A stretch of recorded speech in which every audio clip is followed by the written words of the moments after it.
Congratulations on making the finals. I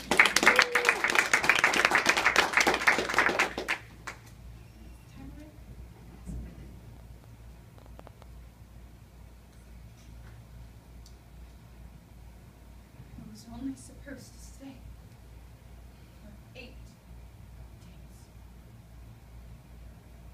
When my editors came to me and asked me if I was willing to take the job, of course, I said yes.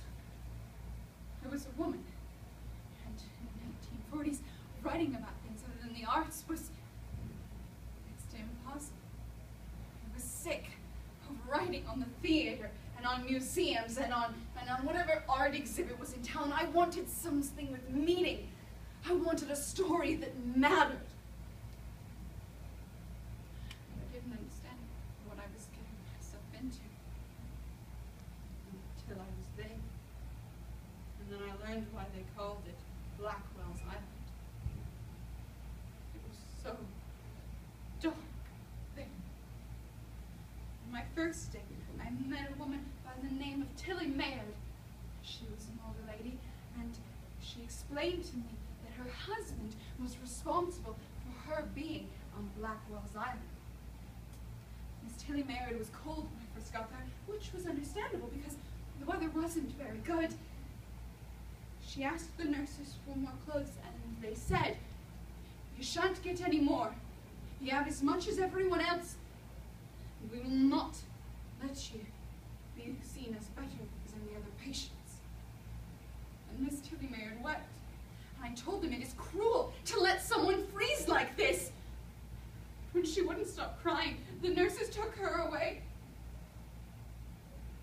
I still remember the way their handprints looked on her neck, like some kind of purple necklace that didn't go away for a few days. When I was brought to Blackwell's Island Asylum in New York City, I was told that I was going to be taken care of. And the police officers that brought me there were told society would be protected from me, the poor, silly girl. Little did they know I was a reporter, and I had been told to take a journal in with me and record everything I saw so that for the first time in forever, we would know what went on behind closed doors at the insane institutions in New York City.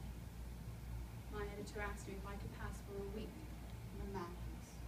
I said I could, and I did. And these are my memories. Nellie Bly was a reporter, but she was one that would not take the simple stories. So when proposed with the story to find out what was really going on in Blackwell's Asylum for the Insane, she took the job. And it is this true story and her true memoirs that are responsible for the revolutionization of the treatment of the mentally unwell in the United States of America. Her story teaches that sometimes suffering goes on just in the shadows and behind closed doors. 10 Days in a Madhouse by Nellie Bly, originally written in the 1940s and currently copyrighted for 2013.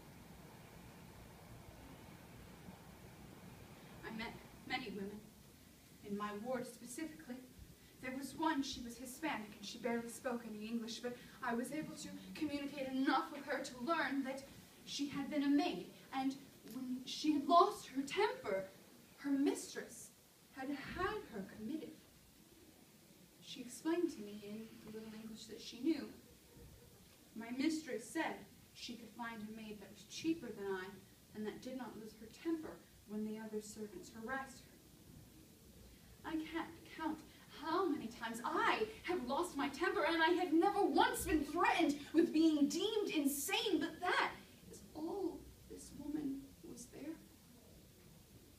There was another patient, a little girl. She taught me more than any of the others. No visible signs of insanity, no fancies of her imagination. Her only crime was that she was an orphan, that a judge had asked 2 questions. What is your name, and where is your family? And when she could not answer, he had her deemed mentally unwell. How her those questions enough to institutionalize someone. That little girl came to me every morning and said the same thing, and she told this to the nurses, she told this to the doctors. I dreamt of my mother last night. She came for me and she took me away, and I got to see the sunshine as a free girl. That child has been there for 4 years. Her mother is not coming for her. But what's worse is the nurses told her that. Every morning they told her that no one wanted her. She was at Blackwell's for a reason. She was an insane little girl that nobody was going to take home. No mother would ever hold her again. How can they call us insane when they treat us this way? There were places called quiet rooms at Blackwell's where the nurses would take patients that did not stop crying. And we often wouldn't see them for days, but they would have a quiet patient stand outside the door, and every time a doctor or a superintendent or a security officer walked by, the patient was to tap the door so the nurses would know to stop whatever it was they were doing, just long enough for the superintendent to not discover that they were abusing the patients. Those nurses were supposed to take care of us, but the most I saw was when visitors came to see the women, the nurses would change their dresses to make it look like they had been taken care of. They had all the airs of a professional, respectable facility. But I saw patients that could not take care of themselves, that were genuinely unwell, sit in corners, neglected unless another patient stepped forward to take care of them. And oftentimes the patients were too afraid to do so, and we couldn't tell the doctors because the nurses threatened us with more beatings if we approached them and told them what was going on, and even if we did, they didn't believe us. Miss Tilly Maynard got worse while I was there.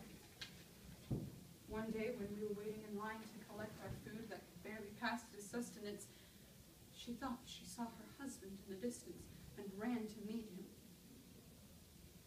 I didn't see Tilly Maynard for a few days after. When she came back, I understood why they called Blackwell the darkest place in New York. Whenever a ray of light broke through the window in my ward, most of the patients looked up to it because it was beautiful. But I saw perfectly rational women transform from functioning people to things that went through the motions of being alive. They breathed, they ate, and they slept when the nurses tranquilized us every night so that they could play dominoes in the hallway, and we would not get out of bed without their permission. And those women sat, and there was no souls in those eyes. Blackwell's had choked it out of them.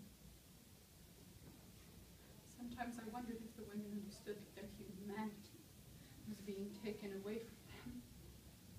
The only thing that didn't die in the rational minds of the patients was the thirst for home and for freedom.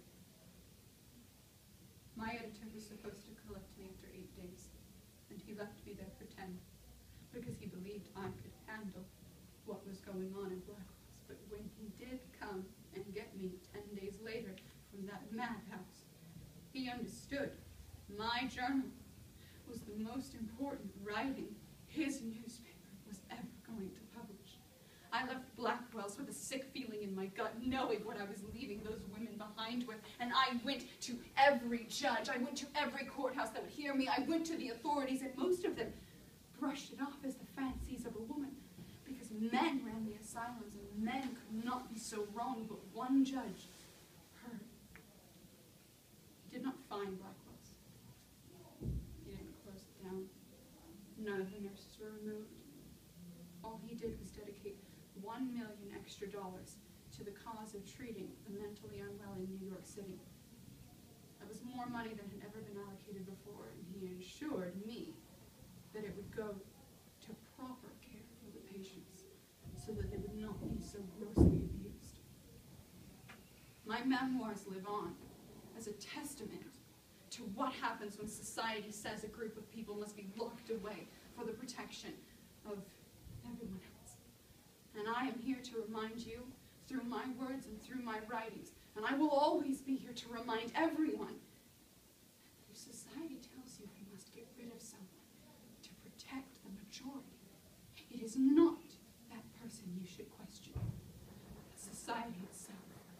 For very rarely does it take into consideration the minority. Don't let anyone else be sent to a proverbial madhouse. Always question locked doors. Very rarely.